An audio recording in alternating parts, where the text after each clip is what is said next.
As promised, friends, here is how I made those cute little clothespin wormies. Hey everybody, it's Colette with Blessings Craft Therapy, if you didn't know, and if you did, thank you so much for coming back.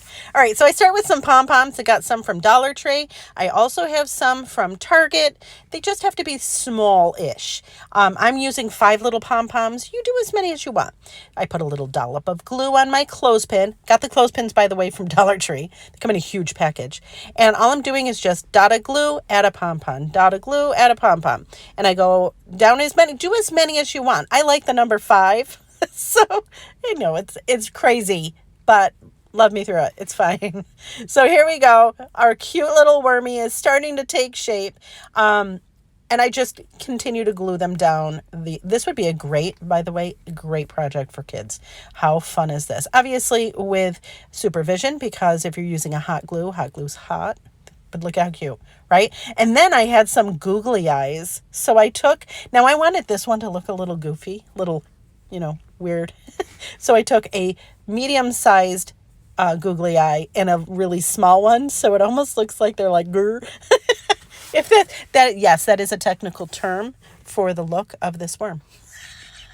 Anyways, I know, I digress, whatever. But look how cute this worm is. Are you kidding me? How fun is this? Stop it. Right? And they work. You could use these for clipping your papers. You could use this as a cute little way to give a little card. But here it is. I'm doing even smaller little pom-poms just in case you want to see that. Same process. Pom-pom, glue, pom-pom, and go down as many as you want. You could even cover the entirety of the clothespin if you wanted.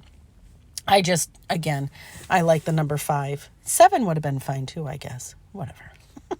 But anyways, so we're just gluing. And then I'm going to do the same thing with this one. I'm going to add a couple little googly eyes. You don't have to do the googly eyes, but I think it makes them a little bit, gives them a little bit more personality. So there's that. The other reason why I didn't go all the way down the clothespin was because I wanted to make sure that you could still use the clothespin. But 2 little googly eyes on this joker and quit it right now. Adorable.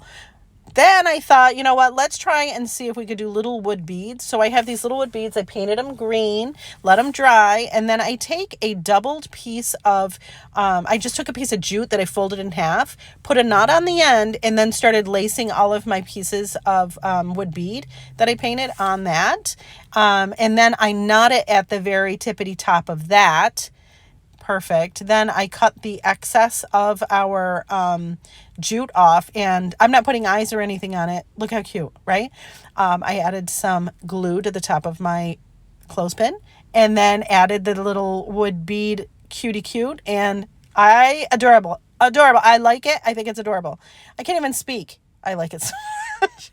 I was tempted to put a couple little dots for eyes, but I left it alone. And look at how cute. And see how you could put them with little leaves? They have cute little apple puns. I was contemplating making little apples to put for little cards. Would that not be fun? I think it would be fun. And again, like I said, these are usable after. You can use these to hold your papers as a little bookmark, listen, I don't know what you're going to use them for, but they're cute as a button, and we'll figure it out, right? Anyways, friends, thanks so much for watching, and I hope this inspires you.